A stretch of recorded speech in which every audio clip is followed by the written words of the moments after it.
Students, we are learning branch accounts. In branch accounts, we are learning debtor system. In debtor system, there are four cases. First case, the head office sends goods to its branch at cost price. That we completed. Second case, the head office sends goods to the branch at invoice price. That is also we completed. Today, we are going to discuss about the third case and fourth case. Third case, we are going to solve, that is sum number 9.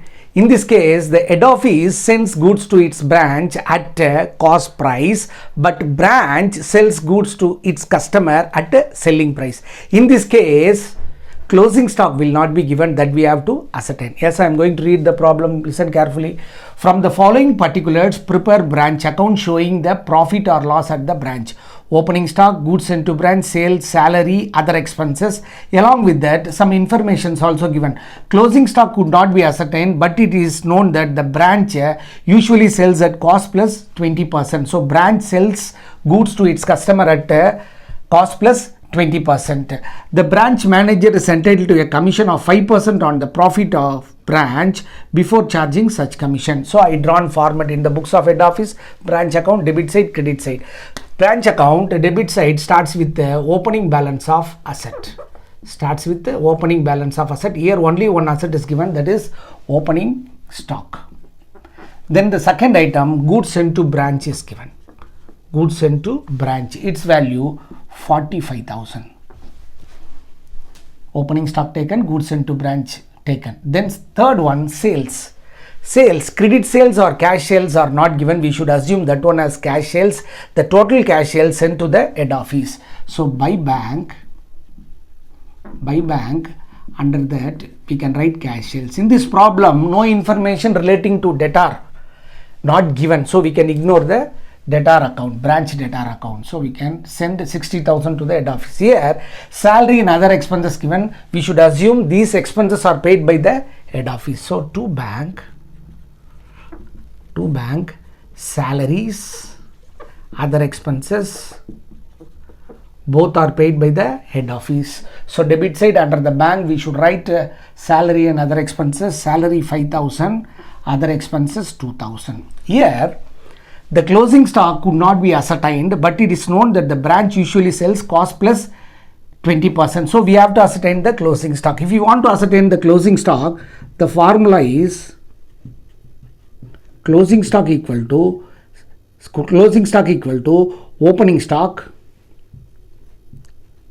opening stock plus goods sent to branch minus cost of goods sold. In this problem, opening stock is given 15,000, goods sent to branch given 45,000. We have to deduct cost of goods sold, but cost of goods sold not given in the question. We have to ascertain. Now, I am going to draw the format of cost of goods sold. The formula is sales minus profit. Sales given in the question. The total sales 60,000. We have to deduct the profit. Profit we have to ascertain. In this question, profit percentage on cost is given. So profit percentage on cost, that is 20 by 100. We have to find profit percentage on sales. Already I said, if profit percentage on cost is given, we have to ascertain profit percentage on sales, that is 20 by 120. Okay. Now, our sales is 60,000. We are going to ascertain the profit, that is 20% on sales. So 60,000 sales, on that 20 by 120. So 60,000 minus 60,000 into 20 by 120. So our profit is 10,000. So our cost of goods sold is 50,000. Now we ascertained the cost of goods sold. That cost of goods sold we have to deduct from opening stock and goods sent to branch. So 15,000 plus 45,000, 60,000, of which we should deduct 50,000, we'll get 10,000. That we consider as closing stock. It will be recorded in the credit side by balance CD closing stock. Just now we ascertained 10,000. Then one more information given. It is related to the branch manager commission. Okay, first we will ascertain the new net profit.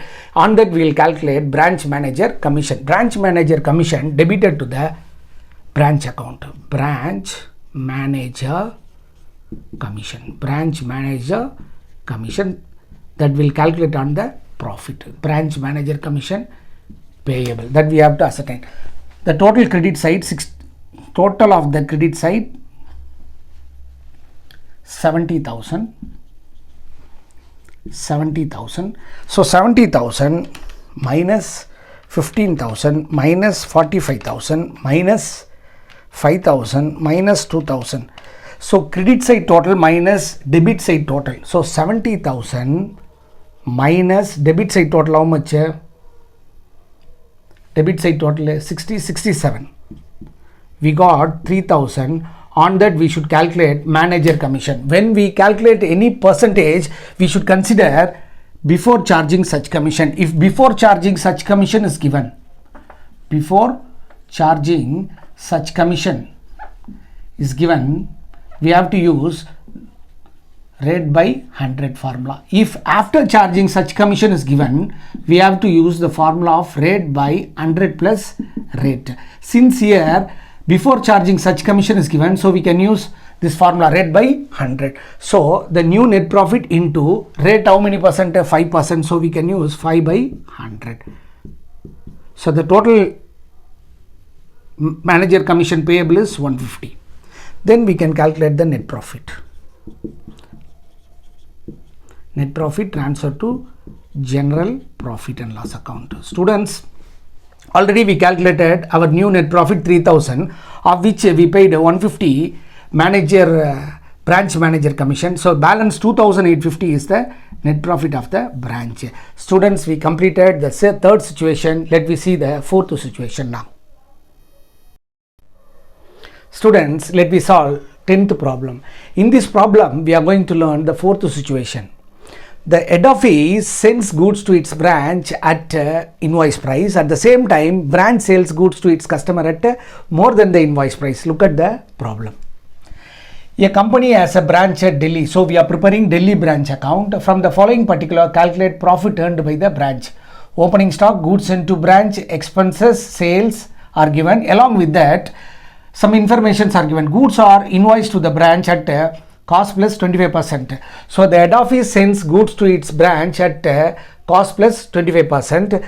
The sale price of the branch at cost plus 50%. So here branch sells goods to its customer at more than the invoice price. Definitely the closing stock will not be given. First we have to ascertain the closing stock, then we'll take stock reserve with the help of invoice price. Yes students, now we are going to solve Delhi branch account. Debit side, assets are recorded to balance PD, opening stock.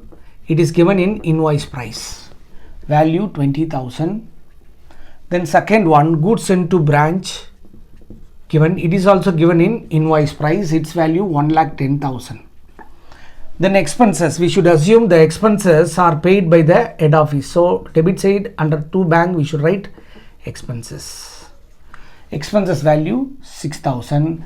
Sales are given, we should assume that one as cash sales. The entire cash sales should be sent to the head office. Value 1,20,000. First we have to find closing stock. If you want to find closing stock of the branch, we have to use this formula. Opening stock plus goods sent to branch minus cost of goods sold. Cost of goods sold. Opening stock given in the question 20,000. Goods sent to branch given in the question 1,10,000. So we have to find the cost of goods sold. Cost of goods sold. For this formula is, we know sales minus profit. We know sales, it is 1,20,000. we have to find the profit. Here the sale price of the branch is cost plus 50%. So branch sells goods to its customer at cost plus 50%. Yes, profit percentage on cost, that is 50%. We should convert that one into profit percentage on sales, that is 50 by 150. So 1,20,000 into 50 by 150. So 1,20,000 is our sales. So 1,20,000 into 50 by 150, that is 40,000 is our profit. Sales minus profit will get 80,000, that we will consider as cost of goods sold. Now we'll add these two, opening stock and cost of goods sold. Its value 1,30,000. If we deduct our cost of goods sold, we'll get 50,000, that is closing stock. The closing stock should be credited to the branch account by balance CD closing stock. It is also given in invoice price, its value 50,000. Then we have to take stock reserve. Stock reserve can be taken with the help of the invoice price. Here goods are sent to branch at cost plus 25%. So profit percentage on cost is given, that is 25 by 100. So we should convert this one into profit percentage on sales, that is 25 by 125. Now I am going to take stock reserve. By stock reserve on opening stock. So opening stock 20,000 into 25 by 125. Opening stock 20,000 into 25 by 125. So 4,000 excess profit included in the opening stock. Then we'll take stock reserve on goods sent to branch. So we sent 1,10,000 worth of goods to the branch. We'll take stock reserve for opening stock and for goods sent to branch in the debit side. So 1,10,000 into 25 by 125 into 25 by 125, we got 22,000, that is underized profit included in the goods sent to branch. Then we have to take stock reserve for the closing stock. So closing stock recorded in the credit side, its stock reserve should be taken in the debit side. So stock reserve on closing stock. So closing stock 50,000 into 25 by 125. So 50,000 into 25 by 125, we are getting 10,000. We have to total the credit side. So credit side total 1,20,000 plus 4,000 plus 22,000 plus 50,000. So credit side total is 1,96,000. We'll add the debit side total 20,000 plus 1,10,000 plus 6,000 plus 10,000. So debit side total is 1,46,000. So credit side total exceeds the debit side total. So we'll write the credit side total in the both side. Then we'll write the difference. So 1,96,000 minus 1,46,000, we'll get 50,000 that we consider as net profit earned by the branch. It should be transferred to the general profit loss account. Transferred to the general profit loss account. Students, we solved 10 problem in relation to the branch account under debtor system. In next class, we are going to learn problems relating to the stock and debtor system. Till then, bye and thank you.